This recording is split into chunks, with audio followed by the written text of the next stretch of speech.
If you look at it from other point of view of the students who are eligible to get the job, about 40% of them are located in such places, or they are so disadvantaged that they are not able to connect to the potential employer. So this is the Indian scenario of higher education. So friends, we must celebrate that we are also lucky to be interacting with you who have passed out from this institute. You will be getting your certificates and degrees. And I also must compliment the parents who are present here, that their children have done so well for themselves and I hope for the society. I was wondering what I should be talking to all of you today, because in a convocation speech, the general practice is that there is no hard and fast topic given to you and it's very open. So I have thought of talking to you about two things. One is about my institution which I am representing here, that is SEBI. And then I'll talk about certain societal changes which are very significant in my judgment, in my opinion, and which are going to shape your life, and maybe some of you will be contributing towards the shape of things to come. You will be wondering why in a management institute I am going to talk about SEBI, because I am sure all of you have heard a lot about SEBI, it might be part of your curriculum as well. But the thought came to my mind because after joining SEBI about 4 years ago, I used to travel to various parts of the country, including Bihar, where I come from. And in series of meetings, I was introduced not as chairman of SEBI, but as chairman of SBI, State Bank of India. So people thought that SBI, State Bank of India, is something which touches their hearts, about which they are more familiar rather than SEBI. I hope today that is not the case, and at least some of you know what SEBI is. I'd only like to mention that if you look at 20 years back and today, our market has completely got transformed.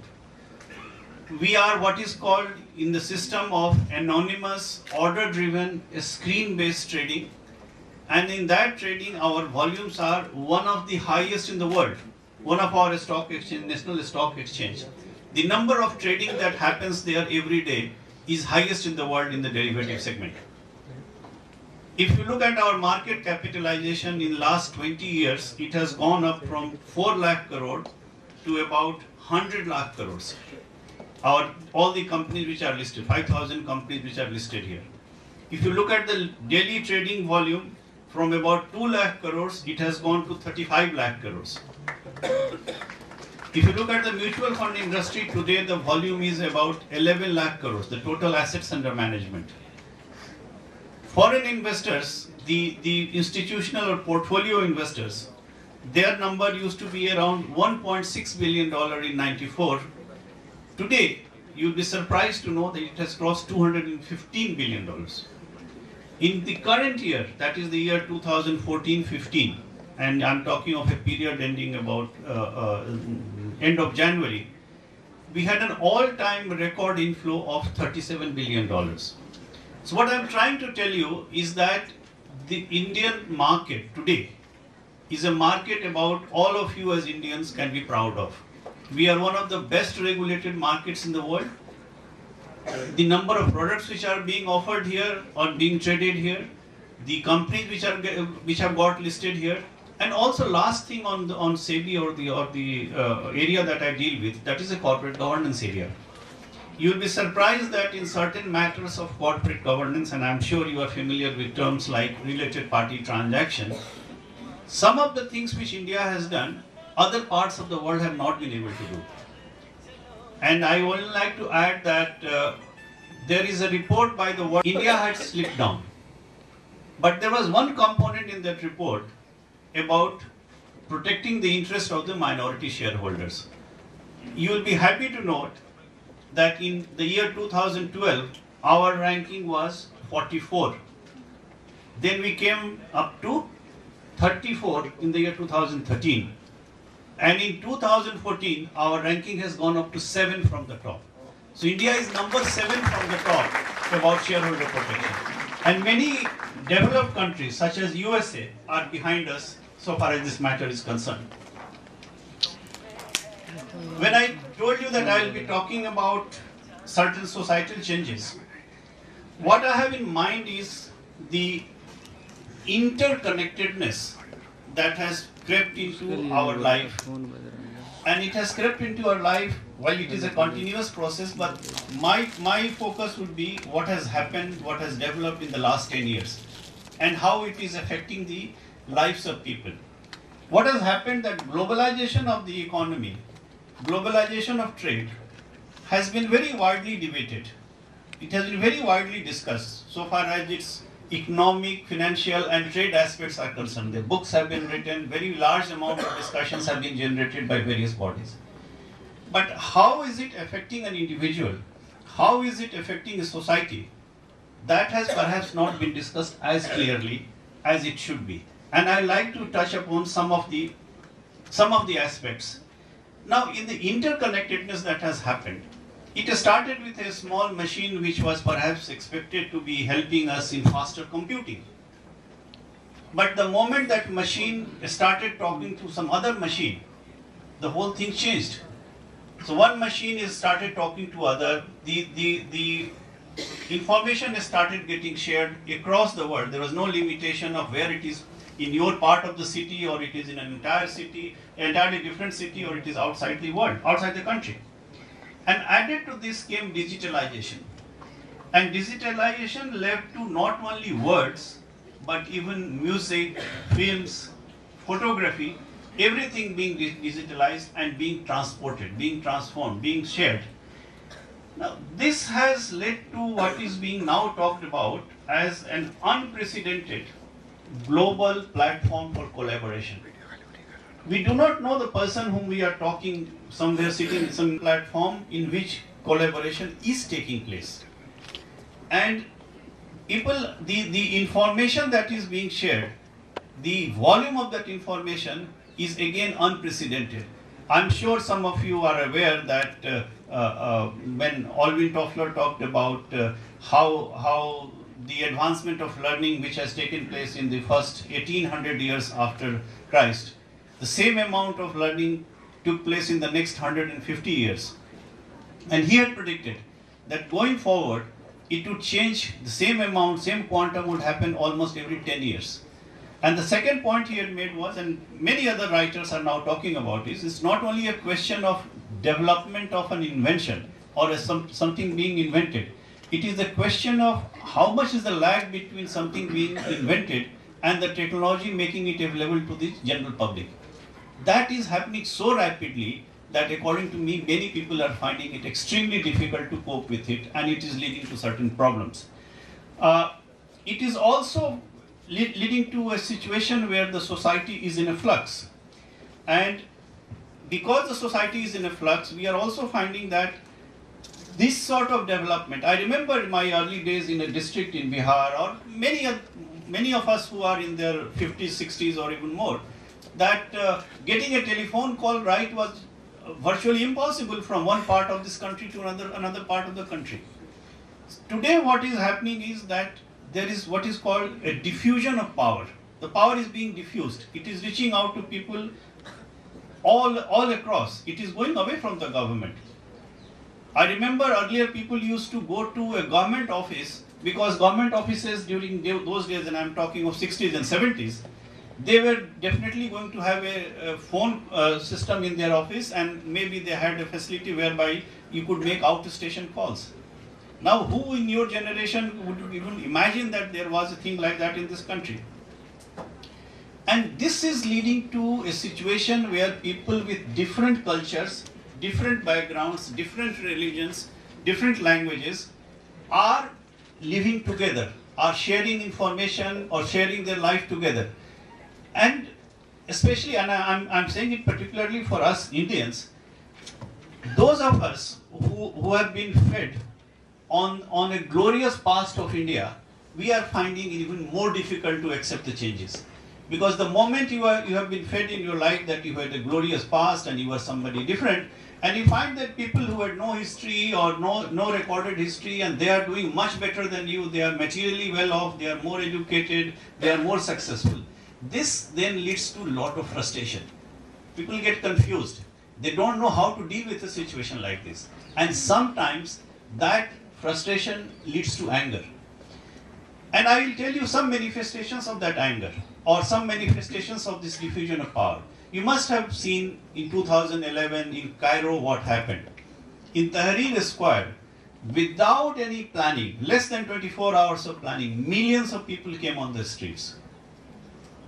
In Istanbul, in Taksim Square, what was the issue? The issue was that the authorities were trying to build some construction in a park, Genzi Park.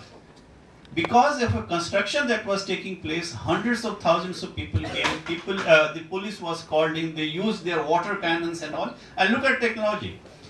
They had technology with them so that the moment any water cannon was thrown on them, these students, these youth, they were able to take those photographs and make it viral, so that more people came in to join the movement rather than those who were chased away by that water cannon. They were able to photo form this situation and send and make it viral and invite more and more people. It didn't require any planning. Spontaneously people came. In my young age, I have seen people toiling for months together to have or organize one morcha or dharna of a political parties. Months together. Now it is happening spontaneously. Look at Rio de Janeiro. When Rio in 2014, January. And Brazil is a soccer crazy country. And a soccer tournament was going to take place very soon. However, just because there was a hike in bus fare, hundreds of thousands of people came on the street. A small hike in bus fare in a country like Brazil. The most recent example is what is happening in Hong Kong. And who are the people in Hong Kong? They are not even college students. Don't forget that. They are now school students. So from the time when people used to organize a movement, get people together to have their social or political views spread out, we have now come to a situation where spontaneous movements are coming in. And the participants are not hired workers, hired political workers. They are people who are young professionals. They are people who are working in their own field. They are either self-employed or employees, and they are coming out of their homes and offices to express their anger.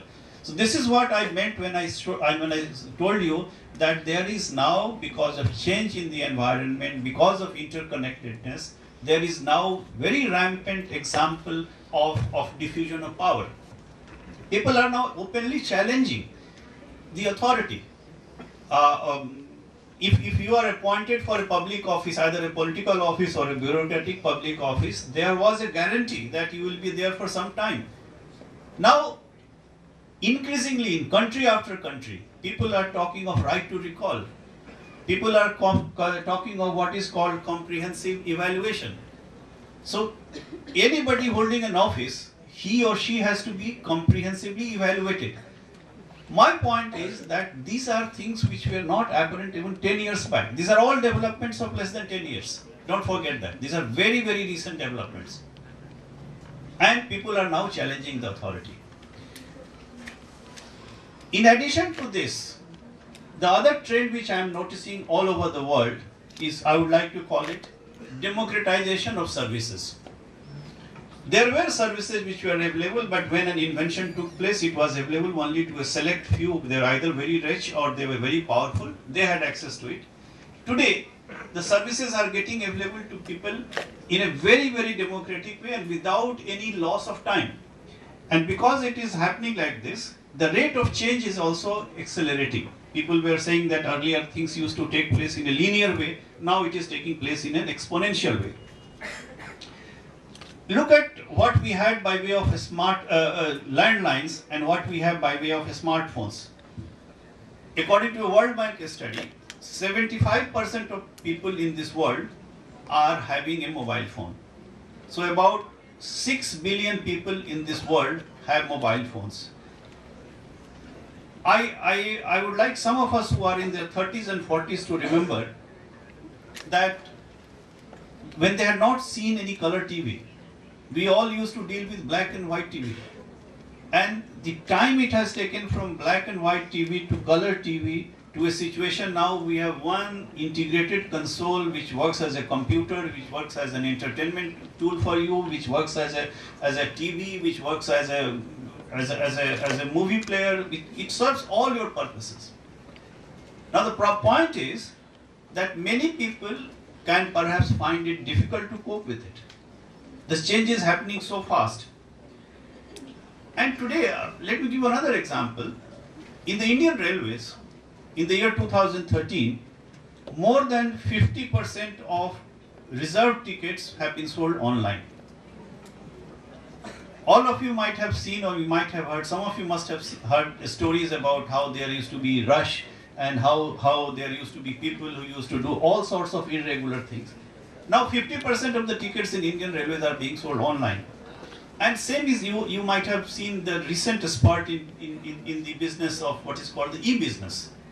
And now even the entire retail industry in India and outside India is feeling threatened because of this new development, which in India has happened only about 2 or 3 years back. So from 10 years back, now I'm talking of things which have happened 2 or 3 years back, and they are affecting our lives. They are affecting lives of all of us. Now, while these changes are happening, another dimension which is worth taking note of is this democratization leading to equal opportunity for everybody, or is it creating a class distinction? There are 2 points of view. One point of view is that if you are looking at it in a historical perspective, in a time series, then you will perhaps come to a finding that things have changed. Things have changed for the better. Because a mobile phone, if it is there with somebody in Delhi's best houses, they are also available to somebody who is in the remotest village of Rajasthan or any part of this country. So in a way, you can argue that over a time series he's gained. But I would urge that we should look at it from the point of view of what is contemporary. And if you look at it from the point of view of contemporaneous, how contemporaneous it is, then you will perhaps realize, and I hold this view, that this massive spread of technology and the other related developments are creating a new class distinction. It is adding to a new class distinction. New type of different classes are being created in this country. And this again is going to create a social problem. If you're half as aware or as familiar in dealing with the new gadgets as somebody in his 20s or 30s or maybe in his teens. If you are talking of somebody who is in a city versus somebody who is in a village, again there are distinctions. So this new class distinction which the spread of technology and new information system is bringing about is again creating its own problem. And one of the important problem it is creating is that things are getting obsolete. Things are getting obsolete very, very fast. In fact, people are now thinking, and in the private conversation, people talk that I have become obsolete in my own family.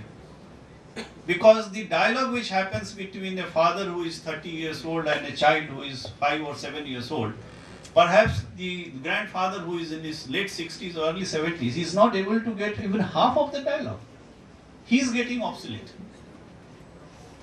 It is not a surprise, friends, that today one roaring business today in this country and other parts of the world is sale of old goods, sale of used goods. That has become a very major business opportunity. So it is creating a class distinction, it is creating obsolescence, and that obsolescence is something about which how this Indian society or the global society is going to manage is something to ponder, something to talk about, something to think about. And while I'm talking that people have got so interconnected, they are so well informed and there is so much information flow, there is another dilemma in this, and that dilemma is that while people are so very well interconnected, they are so very well informed, they are not so well engaged. Two people might be sitting next to each other, each of them playing on their own smartphones, not even talking to each other.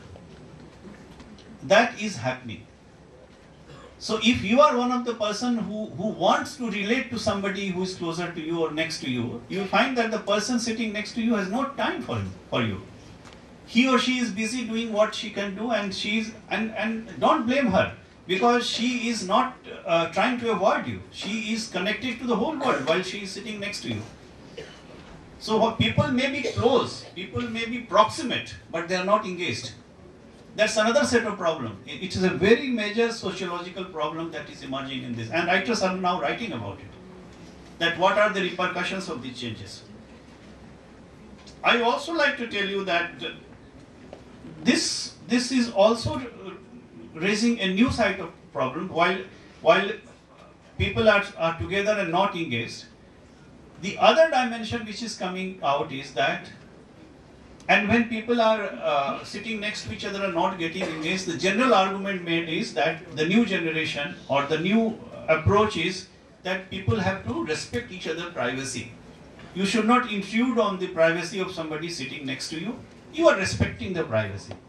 However, this privacy itself is getting thoroughly compromised, because there is a big daddy somewhere, and that big daddy has got all the information about you. Which toothpaste you are using, which soap you are using, how frequently you buy, when did you last buy, and then they are using it for marketing.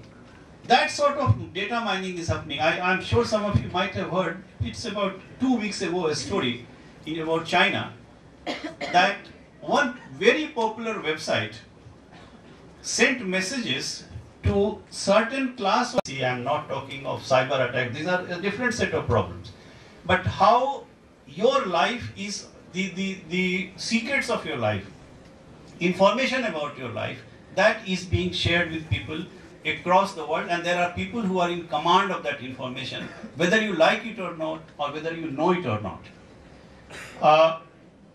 And one last aspect of this I will tell you is the aspect of interruption. I mean, when we started the session today, there was an announcement that people should switch off their phones or keep them on the silent mode. But in spite of that, I'm hearing some phone calls ringing. And I doubt whether that person is really engaged here. And I don't blame him, because he is getting interrupted. So the dialogue, the traditional way people used to interact in this world, at least till the 20th century, that is entirely getting challenged.